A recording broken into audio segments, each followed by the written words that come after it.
For this panel, we have a guest moderator. His name is Terry Gilbert. Terry Gilbert is a graduate of Gilbert College of Engineering, and he also works for Dow Chemical currently. Terry has a podcast called the Terry Gilbert Experience. If you all would, please, at some point, catch up with him, get his contact information. At this time, I'd like to call Terry Gilbert as our guest moderator.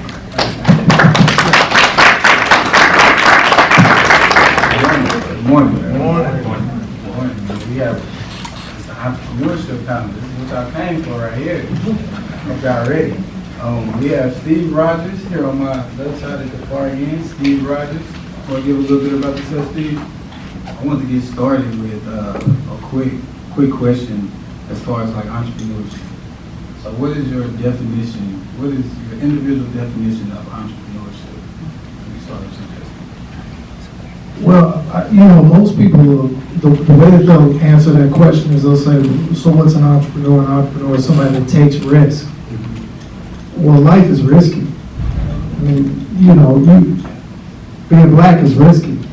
So there's a number of things that are defined as risky that is not really entrepreneur. So that in and of itself does not make you an entrepreneur. I think that a successful entrepreneur is about navigating around risk. And so I would say entrepreneurship is about people that are basically, through some type of strategy, are saying that I'm able to take my skills and navigate around the risk out there and turn my, I guess, whatever I've been blessed with, my potential, my talent, I'm able to turn that into something that I'm able to leverage while not hitting the pit holes that some of these other people might hit. And that's what successful entrepreneurship for me is about.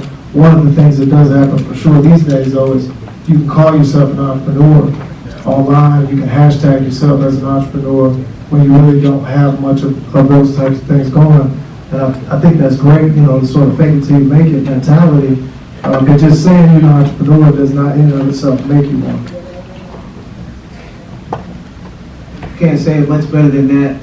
All I would add to that, first of all, is that an entrepreneur is someone who takes risk and who is not afraid to do so.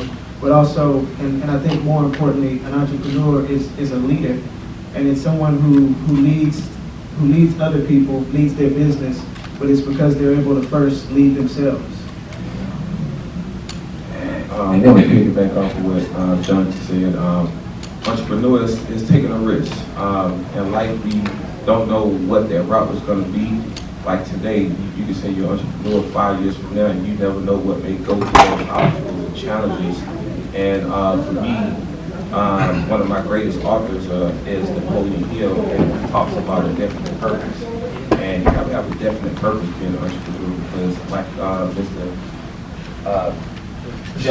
Justin, he just said that, everybody want to call themselves an entrepreneur. It's easy for them, but being an entrepreneur, you have to extract your own check. You have to do what you have to do to bring that check in because it's not like something you're going to receive from a service, from a job. So it's a service that you got to provide to put yourself in that entrepreneur mindset. Yeah, just to piggyback on that also, I think it's about having that vision. It's about taking the risk. A lot of times, people don't see the amount of work and the grit and the late nights, the early mornings that goes into it. They see the end result of it. And I think if you're going to really be a true entrepreneur, you got to really know, your passion first and what you really want to do. Then have that vision, that plan to see it and follow all the way through. That's a great segue into my next question about getting started. A lot of us in this room may be aspiring entrepreneurs, and you may be working a 9 to 5 right now. And we have an idea, but we don't know when when to step out and take that leap of faith, like how to get started. Could you guys expound on how you got started and the advice that you would give to an aspiring entrepreneur in the audience on them getting started in this day and age? I guess my route to it was I worked for Paul Mitchell for 5 years, and my job was primarily to go out and develop the black haircut market with Paul Mitchell, to go into all the black salons and the black barbershops to get the product in there. turning point for me was we had a big show in town, primarily armature artists, stylists was teaching the classes and doing the show, primarily white stylists and artists doing the show. And I was on a team of about 6 people. And that Monday we came in to turn in our money from ticket sales to the hair show. And I turned in about $40,000 worth of tickets. I outperformed all of my teammates. And I kind of sat back and said if I can go out and create a show or an event that brought in these national black hairstylists and black teachers and teach these classes and do these shows, I can do my own thing.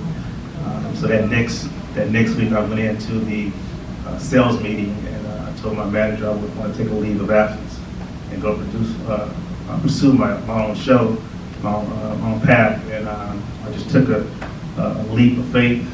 Didn't have any money. I got a loan from my mom for $5,000.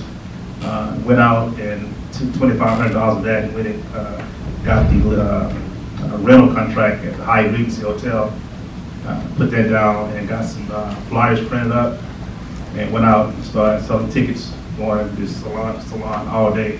Woke up in the morning at 8 o'clock in the streets running, selling tickets. And from those ticket sales, I would go out and book these stylists, book their airfare, book their hotels, and book radio, just from ticket sales. So that was my route to it. And I think it was just a matter of just having a vision. Saw an opportunity that was out there in the marketplace that didn't exist, and just kind of really work that plan. For my route, just to let everybody know, please don't sell drugs. That was my first route to raise capital, but that's back when I was naive, 22. That's when I went to federal prison, and at that time, I got into the drug game, and I had 5 businesses before the feds took me away for those couple of years I was down. But along that shift, I had to come out, start from ground zero, for myself, because I know a lot of people in here, you guys looking amazing as well. A lot of these people, you guys graduated, went to school. I didn't have those opportunities because of the route I took, right? So in the process of my vision, I had to get into a business that correlated to the type of money that I wanted to make. And real estate was one of those things that I was able to study in prison when I started studying wealth.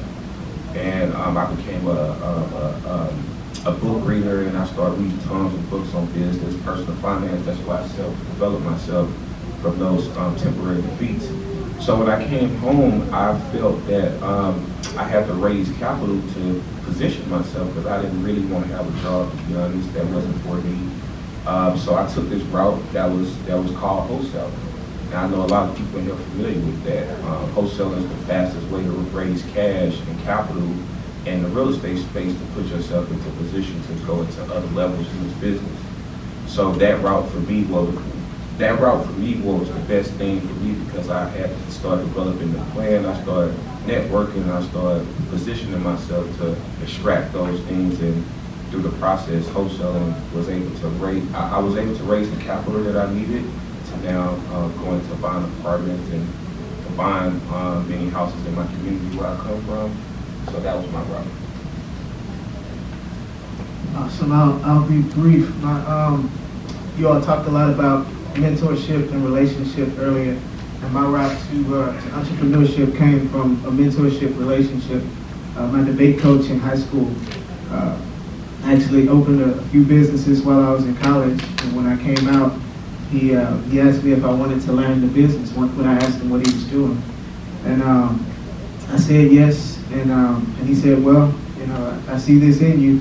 If you'd like to do this with me, go ahead and save your money and learn this business at one of my businesses. And once you finish, if you saved up enough money by this point in time, I will allow you to come in on the next one with me.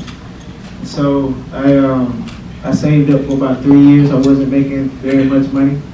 In fact, I was making about $45,000 coming straight out of college. Saved up for 3 years, worked in one of his Smoothie Kings on the weekends for free, just to learn the business.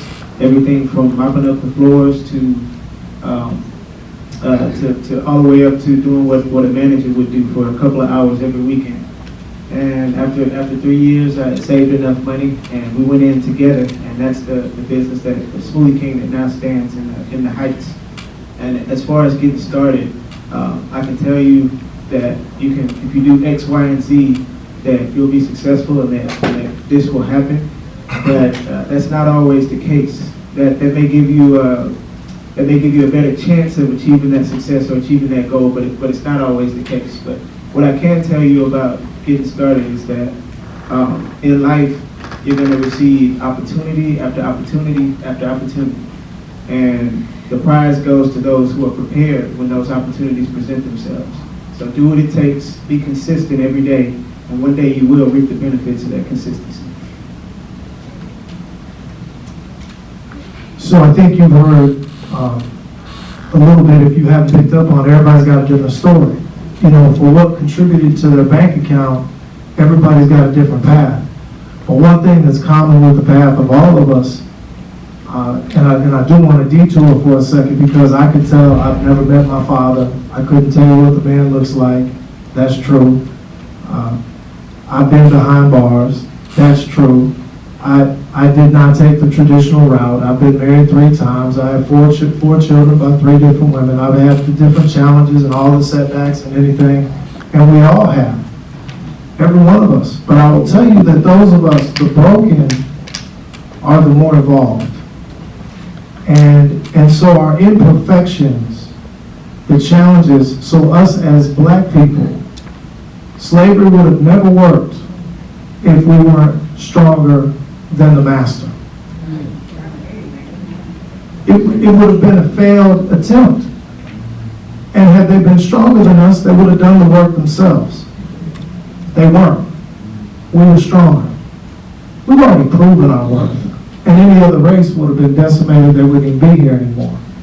Yet we persist. And here we are. And so our stories, our background, in our DNA, in our blood, in our history, in our legacy is strength. In our blood is the ability to stand despite torment, despite ridicule, despite challenge, despite all of that. It's just in us. So I don't know if you've noticed how naturally it flowed out of these brothers, but they all just told you they were fighters, which all of y'all are. So that's part one of it for me. Part two is success is not probable, y'all. It's probably not going to happen. That's one of the things you have to accept when you decide that you want to be successful, is you have to accept that it's probably not going to happen. And I'm not saying that like in a biblical sense, because my Creator made me special. He made all of you special. And we all have this ability to lift and grow. And I'm not saying that, but I'm saying look around the world. Most of what you see is average people. It's a world full of average people. So if your goal is to be above average, understand that numerically, statistically, the odds are not in your favor. Which means if you want to be above average, you've got to do above average stuff. You've got to learn above average things. You've got to have above average desire. You've got to have above average accomplishments. And not just big accomplishments, but as these gentlemen have eloquently said it, but the amazing group of folks that went before us that said the little things are what add up these days. And I'll say this, and I'm going to go. Look, the value of a minute has gone way up. The value of a minute. Now it's called your 1 minute of fame, or your minute of glory, your minute of shine, or whatever, right? Everybody wants that minute of fame. But the value of a minute has gone up so high that so many people don't see the value of an hour. They don't see the value of a day, a month, a year, a decade. And so when you think about success, success is not, it doesn't happen in a minute. Success is trust, it's relationships, it's reputation. When have you ever seen trust, relationships, and reputation happen in a minute? You can't get a reputation in a minute. A reputation is a series of events. And so to the extent that we look at social media and for these quick fix situations, overnight success, that type of thing, that's not the way it's going to work. And you listen to these stories here, and you can see it.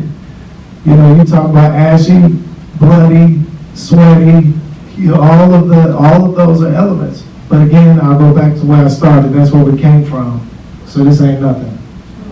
Yeah.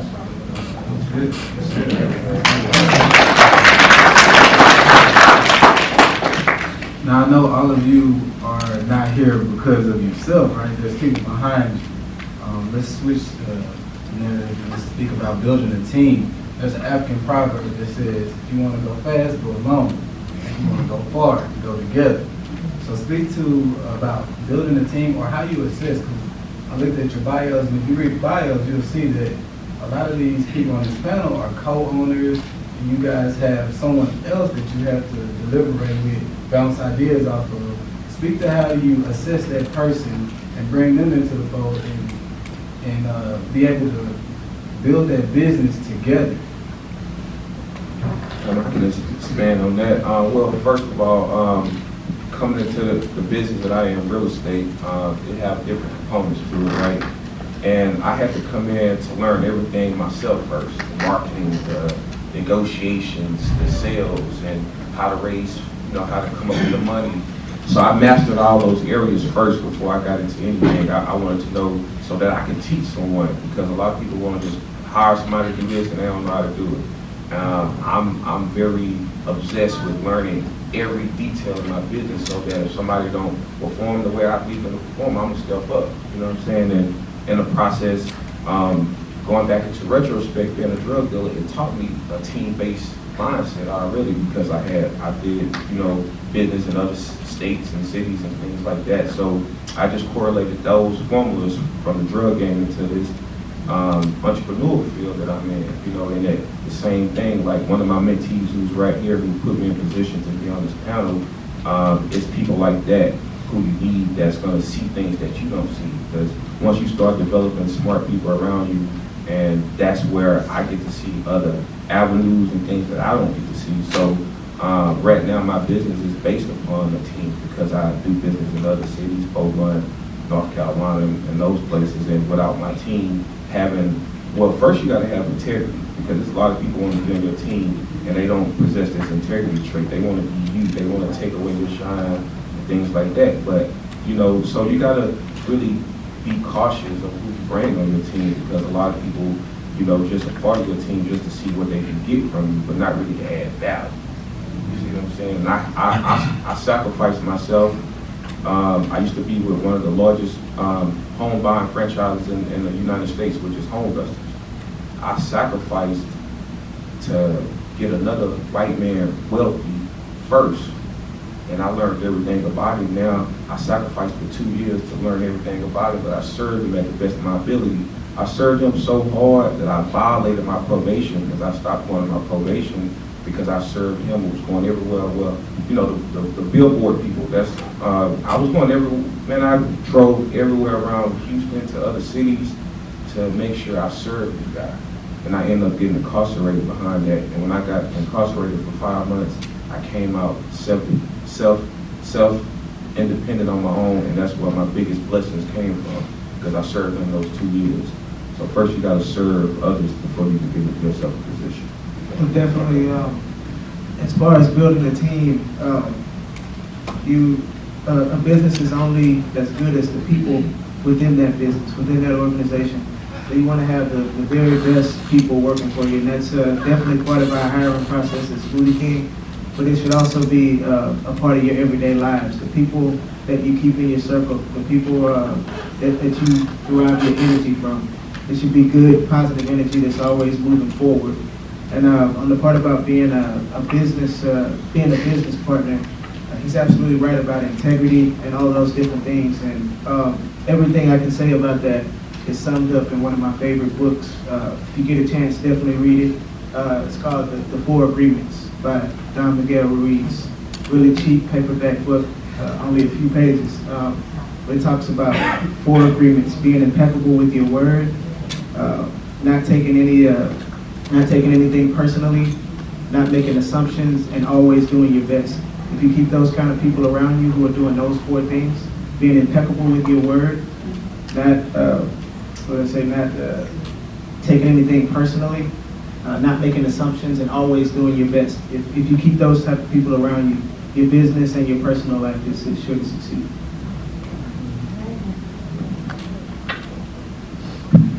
Make it quick. I think in my relationships right now with my business partners, it's critical that I have good partners. My first partnership came with Prospect Park. It was 4 guys that came from promoter backgrounds. We all was pretty good in that space, and we saw a void in the market with a sports lounge or a bar that was not here. And when we came together, we knew we had something special. We knew we could do something big, but we had a plan to divide up the responsibilities. And we all took certain areas of responsibilities in the business. And I think that's what made our business really successful. It's not one person trying to do everything all the time. We meet up twice a week with our managers. We meet up twice a week with partners and go over different areas. Areas could be the kitchen, could be the bar, could be marketing, could be the servers, could be accounting. Each partner has an area that they primarily focus on, and they report back to every week. With multiple brands right now that I have going on, I can't imagine not having strong partners in place with so many different things coming at me daily.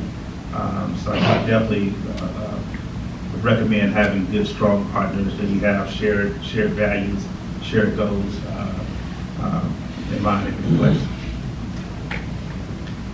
Yeah, I agree with Steve 100%, and I think sometimes because a lot of us are first time money, first time success,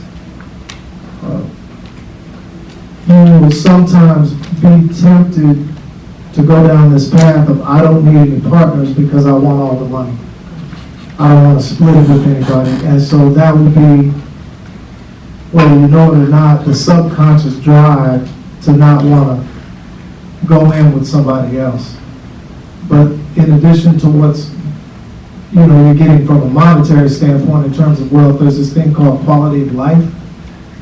And as one of the folks said earlier, eventually you're going to have children, eventually you're going to have a spouse, eventually you're going to have, other parts of your community that you've got to get to.